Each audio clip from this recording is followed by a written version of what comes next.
Have you ever felt completely invisible? Like the world around you just doesn't see you anymore? As if the wrinkles on your face, the marks of time, were just signs of someone left behind? That's how that old veteran started another ordinary day. A random day. On an ordinary morning. On a random sidewalk in an American city. But what no one knew was that this man with slow steps and distant eyes carried a story of courage in his chest that most people would never understand. The sun hadn't even reached its highest point when he appeared, wearing his faded military beret, his jacket that had seen more battles than many history books, and his calm, almost shuffling gait. Cars passed, people bumped into him, but no one noticed. Not even a curious glance, a greeting, a sign of respect. Nothing. It was as if he were part of the landscape. And perhaps he was. To the hurried crowd, he was just another elderly man walking. But to those who know the weight of a medal sewn onto his jacket, each step this man took was a silent reminder that war never truly ends. As he crossed the sidewalk, dodging rushing people and distant thoughts, something on the other side of the street caught his attention. First a muffled scream, then an argument, the kind that makes time seem to stop. A young woman, with a tense look, cornered against the wall. In front of her, a man with a hard posture, quick gestures, and an aggressive voice. The fight was escalating, and fast. The old veteran stopped. The heart beat differently, because he had seen this kind of look before. The look of someone who carries hatred instead of reason. The look of someone who is about to cross a limit that is too dangerous to ignore. Have you ever been in a situation where you knew you had to do something, even when everyone around you pretended not to see anything? This was the moment. The point of no return. And he knew it. The scene before his eyes was no longer just two strangers fighting. It was a replay, an echo of the past, of the trenches, the screams, the muffled sounds of war. But now the battlefield was an ordinary street, and the victim, someone too defenseless to fight alone. It's curious how society celebrates heroes on holidays, in ceremonies, in beautiful speeches. But in everyday life, how many heroes go unnoticed? How many are out there, walking alongside us, just waiting for a chance to show that they are still useful, that they can still make a difference?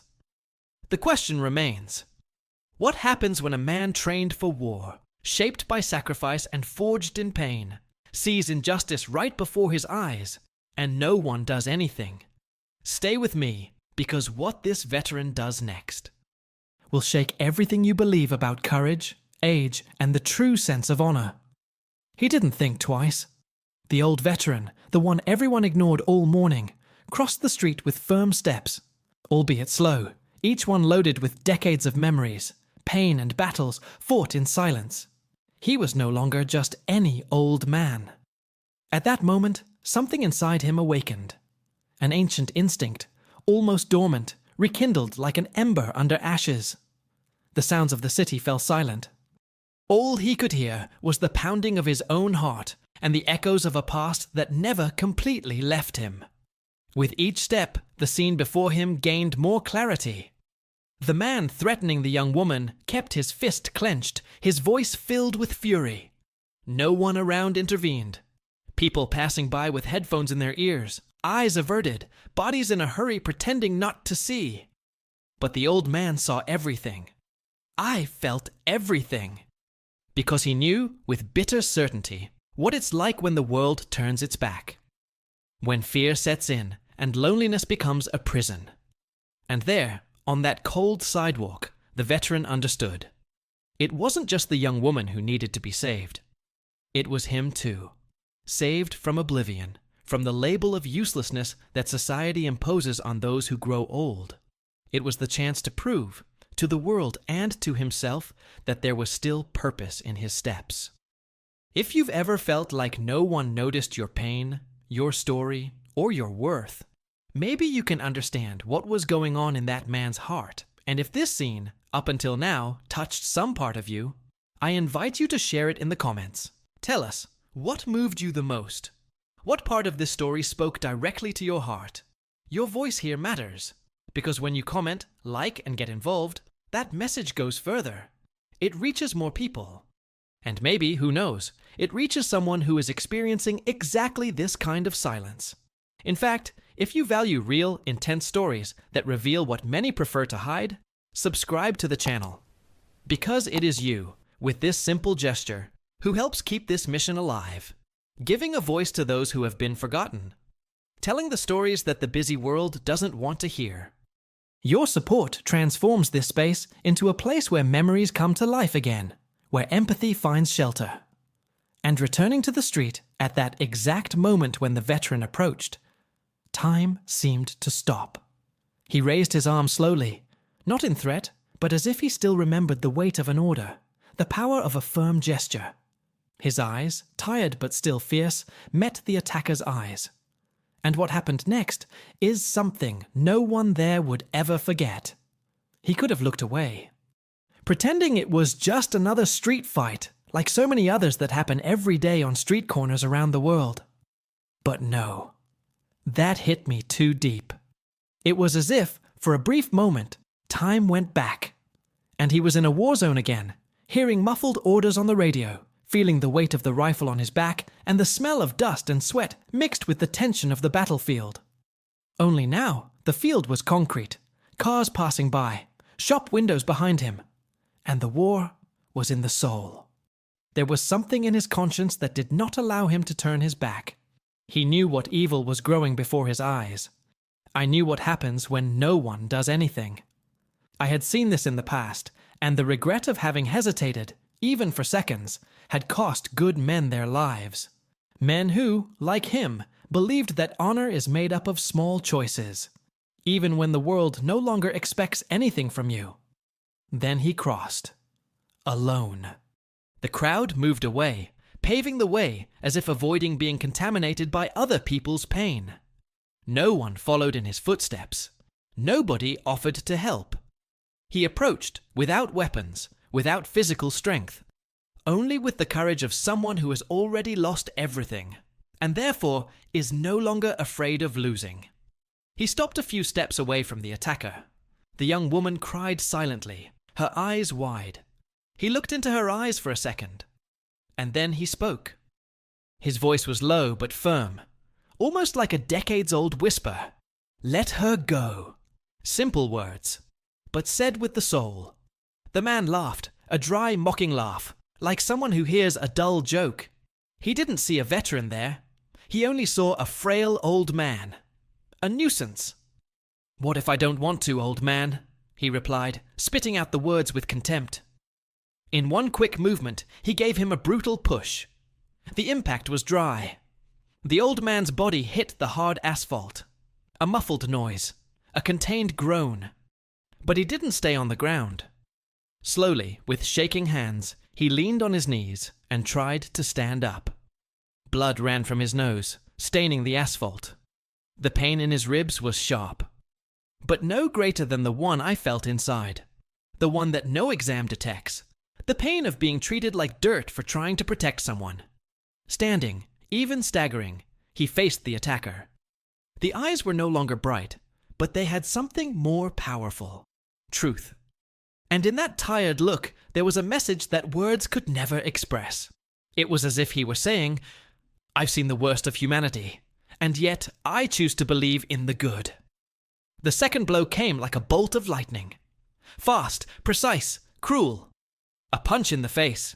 The veteran's body fell like an old tree, split in half. This time, he stayed on the floor. Property, the torn military jacket, blood mixing with the sidewalk dust. The silence around was deafening. Nobody moved. No one dared to interfere. The man left, leaving the young woman shaking and alone, not knowing what to do. She knelt down beside him. He touched his cold hand and cried. He cried like someone who lost something precious without even having had time to know it properly. And as I held that aged hand, I thought, why would anyone do this for me? The old man's face was pale but serene, as someone who, even in the midst of pain, still carries the peace of having done what was right. For a few minutes, the world went on as if nothing had happened. Cars honking, people walking fast, cell phones vibrating in their pockets.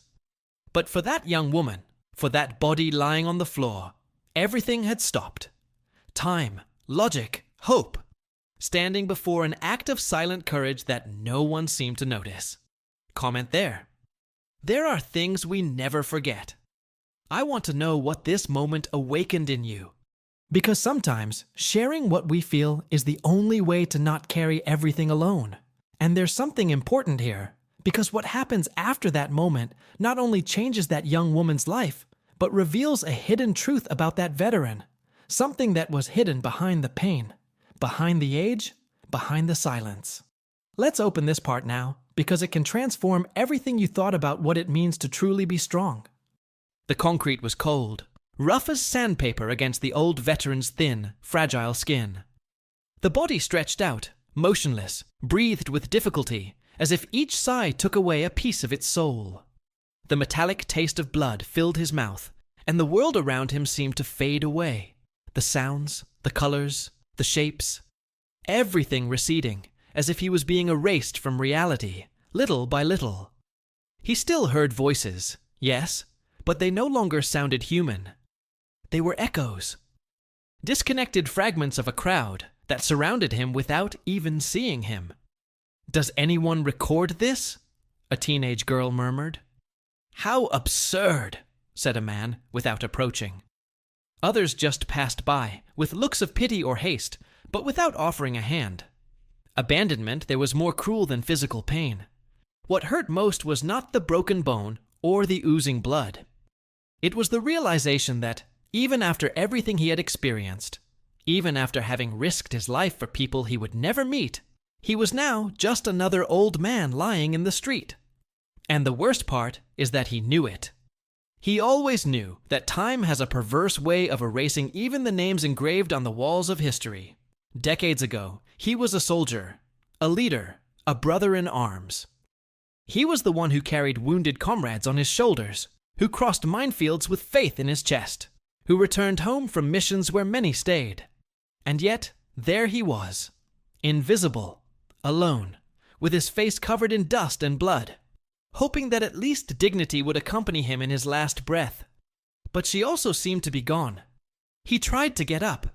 He really tried. He forced his arms. He groaned. He felt his rib crack. A buzzing filled the ears, and then everything went black for seconds. When he regained consciousness, the pain was even greater, and with it, the weight of silence. The eyes searched the sky, but found only buildings, poles, and clouds that danced aimlessly. It was as if the universe had also forgotten he was there. He closed his eyes tightly. And then, quietly, with chapped lips and dry throat, he whispered the name that still lived in him. Margaret. It was the name of the woman he loved for over 50 years. The only one who looked at him as a hero, even when the world called him a grumpy old man. The only one who saw beyond the wrinkles, beyond the scars. She knew him before the war. I loved his laugh before he learned to shut up. She's been gone for 7 winters, and since then, he's carried an emptiness so big that not even the deepest silences can fill it. He whispered her name again, and then, through the fog of pain and disappointment, he wished only one thing, for her to wait for him on the other side, because he was tired, very tired. Tired of walking down streets where no one saw him, of fighting internal battles that no one understood, to hear promises of respect for veterans being undone with daily neglect. He wanted to sleep, just that. Sleep without being woken up by the sound of sirens, by the weight of the memory, by the absence of her touch. But it was at that moment when everything seemed to lose meaning, that something unexpected happened. A different sound. A scream. Someone knelt beside him. The young woman. That same young girl he tried to protect. Her face wet with tears, her shaking hands holding his arm. "Please stay with me. Please." And it was in that plea, so pure, so genuine, that something changed. Not in the body. The body was broken, but in the spirit. For the first time in years, He felt like someone cared. And it wasn't because he was a hero. It was because he was human, because he made a choice when no one else had the courage. And that young woman, in the face of what she witnessed, understood something that many people take their entire lives to understand. Sometimes, the true impact of our decisions only appears in the eyes of those we save. It's difficult to explain how hope is rekindled. It doesn't come with fireworks or exciting speeches. She arrives slowly, almost without making a sound, like a timid warmth in the midst of darkness. And at that instant, the old man felt something like this: a spark, a reason. And without knowing exactly how, he lightly squeezed the young woman's fingers. A small movement, but it was enough. She cried even more, and in that cry, there was gratitude, there was admiration. There was something he hadn't felt in a long time: belonging. Write it in the comments. There is still value in those who no one else sees, because only those who have felt forgotten know how much these small choices can change everything. And what comes next will show that no pain is in vain when courage decides to continue. The sound of the siren cut the air like a cold blade. Red and white flashing on storefronts, in apartment windows, reflecting in puddles on the dirty sidewalk. The ambulance stopped with a jerk. The back door opened in a rush, and two paramedics jumped out with tense faces, faces used to haste, but not the kind of silence that enveloped the body on the ground. A heavy, painful, almost sacred silence. The young woman walked away slowly, but without letting go of his hand. One of the paramedics knelt down. The other was already pulling the stretcher. Quick assessment. Weak pulse. Visible bruises. Probably broken rib. Possible concussion. Advanced age. History unknown. A common protocol for a scenario that, at that moment, had everything except what is common. "Can you hear me?" she asked, close to his ear. The old man opened his eyes for a second, as if struggling against the weight of his eyelids, but he didn't respond. It wasn't weakness, it was tiredness. A tiredness that comes from within, from long before that blow. He was giving in, not because he was weak, but because there are pains that erase the will to continue. The pain of invisibility. The pain of having survived wars only to be forgotten in peace. With effort, he shook his head, an almost imperceptible movement. The other paramedic asked in a firm voice, "Do you have anyone? Family? A phone number?" Silence. He just closed his eyes. A simple movement, but it said so much. No, he had no one. They exchanged looks. One of them pressed her lips tightly together, as if holding back a thought that couldn't become a word. It was difficult to accept. It was uncomfortable. But it was true. That man who had saved a young girl with his own body was absolutely alone. No relatives. No contact. No names written on an emergency paper. The body was placed on the stretcher delicately, but with the haste of someone who has other matters to attend to. The surrounding crowd began to disperse. Some had already returned to their cafes. Others continued on their way as if nothing had happened. One or the other filmed from afar. Some whispered among themselves. Nobody really got close. The city moved at its pace. Merciless, indifferent, practical. The world was spinning. And the old hero was taken as a stranger. On the way to the ambulance, an older woman with bags in her hand stopped on the sidewalk and muttered, "Poor th-" But she didn't drop the bags. It didn't move. She was just one of many who felt sorry, but didn't feel the impulse to act. The attacker, it was no longer there. It disappeared like sound amidst the urban chaos. No face, no name, no consequences. Inside the ambulance, the sound of the engine drowned out what was left of the street. Inside, the old man felt every jolt of the stretcher as a reminder of pain, physical, emotional, existential. He stared at the white ceiling with glassy eyes.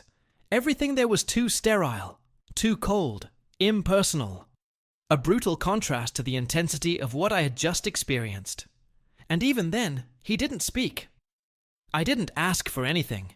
because deep down, he thought he didn't deserve anything more. The young woman tried to get into the ambulance, but was gently stopped. She was not related. I couldn't follow him. She stayed on the sidewalk, watching the doors close, like someone watching a chapter that ends before the last line.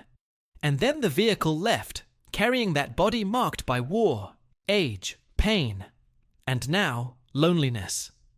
But there is something curious about pain. It is also capable of opening paths. Even without realizing it, even without wanting it, she plants seeds. In that ambulance, within that oppressive silence, something small began to change. It was a memory. A distant sound. Margaret's laugh, years ago, at a summer picnic. The light breeze blowing on your face. The feeling of belonging to someone. An image as old as it is alive. And for an instant, the old man's chest felt warm. It wasn't the end. Not yet. Because even if the world has forgotten, memory has not forgotten him. The impact of a lifetime of choices was still alive, albeit silently. And maybe, just maybe, this new pain was making room for a transformation that he never imagined experiencing so late. A new chance to discover that someone's value is not measured by the number of people around, but by the depth of who decides to stay, even when everyone is gone. Write it in the comments. It still hurts, but I keep going. Because there are journeys that cross us, even when we think it's too late to start over. And there's something you still don't know about this old man. Something that was only revealed when the hospital doors opened. Inside the ambulance, time seemed to have lost any obligation to move forward. Everything there existed in a different rhythm, as if the present had given way to an old memory full of ghosts. The pain was still there, strong, throbbing, but something deeper was beginning to occupy the old veteran. It was as if, suddenly, the body disconnected from the city and the mind went back in time, without asking permission. First came the sounds. A muffled hum, then sharp cracks, like cracking wood. But he knew exactly what it was. It was the sound of boots stamping on wet jungle mud, the sound of helicopters cutting through the smoke-heavy sky, the distant whistle of a grenade before it explodes. Each noise was accompanied by a memory, and none of them were light. He saw faces. Faces that had already disappeared from the world, but that insisted on staying alive within it. Sergeant Taylor, with the cigarette in the corner of his mouth, and the habit of telling bad jokes in the crossfire. Danny, the boy from Texas, who dreamed of opening a diner with his father, and died with a letter in his pockets. Lieutenant Ross, who always said he would resign as soon as he returned, and returned in a sealed coffin. They were heavy memories, not like photos in an album, but like scars on the flesh. He remembered the smell of gunpowder, the taste of blood, the tremor in his hands after the fight. He remembered the feeling of being alive while everyone around him fell. It was a kind of guilt that never found words, a void that no medal could fill. He no longer knew how long he had been on that stretcher. The sirens had stopped. The engine was now a distant roar. All that was left was him, his weak body, and this avalanche of memories crashing down inside his chest. The question he had never had the courage to ask began to echo. Was it worth it? Was it worth crossing half the world for a country that today doesn't have time to hear its name? Was it worth facing hell and returning home just to be ignored, treated like a weight, like a shadow, like uncomfortable noise in the middle of progress that forgets the pillars that support it? Does honor really have value when all he has now is pain, loneliness, and a broken body? The heart beat slower. The eyelids felt heavy. The entire body seemed to ask for an end. It wasn't just the bruise. It wasn't just the blood. It was the exhaustion of a lifetime of trying to prove that I was still useful. The body gave way, and he, for a moment, let it. Not by giving up, but by surrender. As someone who understands that there is no more war to win. Like someone who finally accepts that they have fought enough. But then, on the edge between unconsciousness and surrender, he heard it. At first, he thought it was part of the daydream, another sound from some distorted memory. But it wasn't. It was real. A deep, rhythmic sound. Boots, marching boots, firm, coordinates, crescents. The sound filled the air with an authority he recognized immediately. It was the sound of parades, of military burials, of ceremonies where respect was still dressed in silence and reverence. But he was not at any ceremony. I was in an ambulance. And yet those boots were there. He opened his eyes, even if with effort. The white roof of the ambulance seemed to have disappeared. Instead, he saw clear blue skies and an open road. And on that road, men marched. Men in impeccable uniforms. Men he recognized. All of them. Faces from the past. Friends that the war had taken away, but who were now there. Marching. In silence. Looking at him. None of them spoke, but they all had something in their eyes that he had never seen in life. Recognition. Not the kind that hangs on the wall, but the kind that is engraved for eternity. He felt something in his chest. Something new. Or perhaps too old to be explained. It was as if, after so many years, justice was finally bending. As if the universe said, "You are not forgotten. We remember." Those boots were not just a memory. They were a tribute. They were honor being returned. Dignity being restored. And there, between pain and delirium, between life and what comes next, he understood. No choice based on good is made in vain, even when the world seems not to see, even when everything around says it is too late. The hidden truth is that there are legacies that flourish precisely in silence, in anonymity, in pain, and it is exactly in these behind the scenes of existence that the greatest acts are revealed. Comment there. The world may forget, but I will not forget. Because there are stories that can no longer go unnoticed. And what happened when the hospital doors opened, no one was prepared to see. Still lying on the stretcher, the old man felt that his eyes could no longer stay open for long. They were too heavy, as if they carried the weight of decades of silence, losses, and forgotten battles. The memories of the war still echoed in his mind, but now something different was beginning to invade that shadowy space. A noise. A new sound. A sound that did not come from within him. Growing. Rhythmic. Alive. The noise of engines was no longer that of the ambulance. It was more serious, deeper. There was something solemn about it. The asphalt began to vibrate slightly. Screams were muffled by surprise. Doors of establishments opened. Customers interrupted conversations. Workers dropped cell phones and coffee. Something extraordinary was happening, and no one could explain what it was. That's when the train appeared. Military cars, jeeps with flags, men and women in uniform, all marching with impeccable precision, as if following a call greater than orders. The crowd turned in a single movement, filled with a mixture of amazement, reverence, and shame. Shame for not having done anything, for seeing an old hero fall and not kneeling beside him. In the center of the train, walking steadily, was the young woman. But she was no longer just a scared young woman. She was in uniform. Shoulders raised, eyes teary. And in his hands, the same look of gratitude as before, only now expanded, elevated. She didn't walk alone. It brought with it the weight of a revelation, and with it, the opportunity to correct an injustice that had lasted decades. The ambulance still had its doors open. The veteran's body, motionless, seemed to not understand what was happening around him. But then, in an almost instinctive movement, his eyes opened. Slowly. Slow, but alive. And that's when he saw her. The young woman knelt next to the stretcher, ignoring the paramedic's confused look. She took his hand firmly and, in an emotional tone, said out loud, as if she needed the world to hear, "This man saved my life today.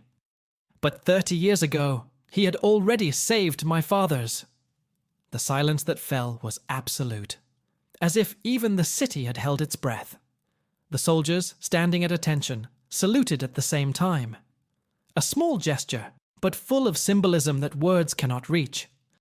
It wasn't just a salute for that day's act. It was for everything he lived, for everything he endured quietly, for being erased, ignored, and yet choosing to do good once again.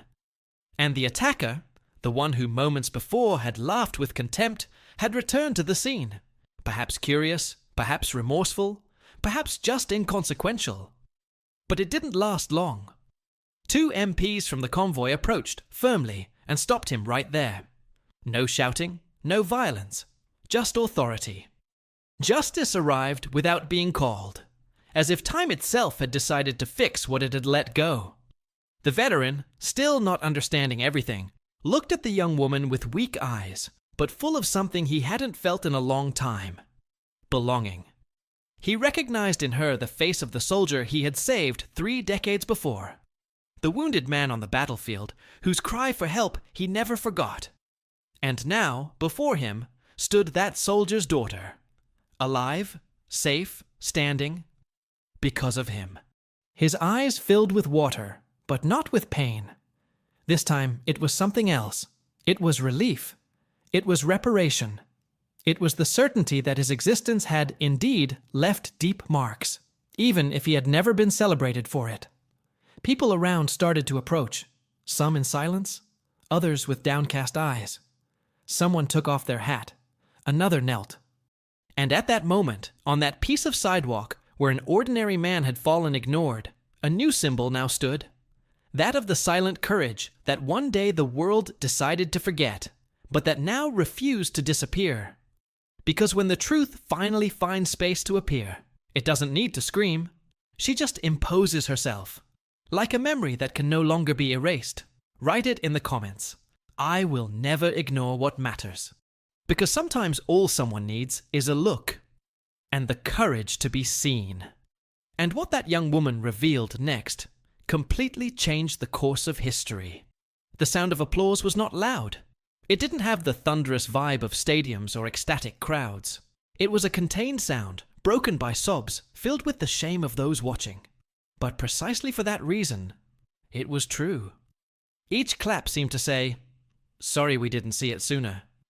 The veteran, still lying on the stretcher, opened his eyes once again. And now he didn't see indifference. He didn't see haste. He didn't see contempt. He saw faces that finally saw him. The tears that ran down her wrinkles were not caused by physical pain, although it still burned in her body. That tear that ran down her face was something else. It was the kind of tear that only appears when the heart, hardened by loneliness for a long time, is suddenly invaded by something that seemed impossible. Recognition. His gaze met the young woman's. She squeezed his hand firmly, like someone holding an anchor in the middle of a storm. I didn't need to say anything else, but I said it anyway. In a firm, low voice, full of emotion, she repeated, "You are not alone." And it really wasn't. The platoon positioned itself around the stretcher, like an impromptu honor escort. The ambulance, once silent and impersonal, now became a symbol of transition. No longer an emergency transport, but a vehicle of dignity. The doors would not close in anonymity. They would open themselves to a new beginning, towards a new way of existing, where the past would no longer be a burden, but a legacy. As he was placed inside the vehicle, with all care, the paramedics noticed the difference in the veteran's appearance. Something had changed. It wasn't just physical. It was mentality. It was transformation. It was as if a veil of oblivion had been torn before everyone, and in the place of the shadow, the hidden truth that no one had the courage to look at finally emerged. That man, invisible to so many, was a living bridge between what we were and what we pretended to forget. All around, people lowered their heads. Some cried softly, not out of sadness, but of regret. Because there is no greater pain than realizing, too late, that you were faced with greatness, and treated it like trash. As the ambulance began to move, the crowd moved away with silent respect. No one shouted, no one filmed. Cell phones, curiously, had disappeared from hands. It was as if, at that moment, humanity had returned to what matters. To touch, to look, to gesture. And at the center of it all, a man who, for many years, believed he would no longer make any difference, now made the world stop. The soldiers marched alongside the ambulance in formation, not by protocol, but out of reverence. One of them, the youngest in the platoon, discreetly looked at the stretcher and put his hand to his forehead in an almost shy gesture. And at that moment, something strong settled in the air. Couldn't see it, but you could feel it. It was the invisible impact of courage that never sought applause, and for that reason, it deserved it all. Inside the vehicle, the old veteran tried to organize his thoughts. The pain was still there, but now it was a reminder of what he felt. And feeling, after so long, numbed by absence, was almost a blessing. His fingers still intertwined with the young woman's, he closed his eyes once again. But this time, not to say goodbye, but to keep inside yourself what you felt at that moment. Because the body ages, the voice weakens, the presence disappears amid the rush of the days. But what you do for others, that remains. Echo. Grow up. It becomes root. It becomes a name whispered in silence. It becomes a uniform worn with pride. It becomes a lesson taught at home. It becomes a legacy. And it was at that moment, between the siren that started to sound again and the teary eyes of the young woman beside him, that the old man understood. He was still on a mission. Only now, his presence was no longer ignored. It was celebrated. The city would no longer take him as a stranger. I would take it like someone who taught, without words, the true meaning of the word honor. Write it in the comments. Courage is when no one is watching. Because at the end of the day, it's these silent acts that change the course of stories. And what he received when he arrived at the hospital was something that no one, including him, could imagine. If you've come this far, it's because something inside you felt it. Maybe a memory, a longing, or just that hard-to-explain lump in your throat. Stories like this are not just about one man. They are about all of us. About what we carry, what we forget, and what there is still time to value. If this message made sense to you, if it somehow touched you, write it in the comments. I won't forget. It's the most beautiful way to show that these types of stories still matter. And if you feel like you need more content like this, human, deep, soulful, subscribe to the channel. Here we don't speak in a hurry, nor by algorithm. We talk to those who feel it. Leave your like too, not as an automatic gesture, but as a sign that this connection between us was worth it. And look, there's a video next door that continues the same line. Click and come with me. The next story may surprise you even more.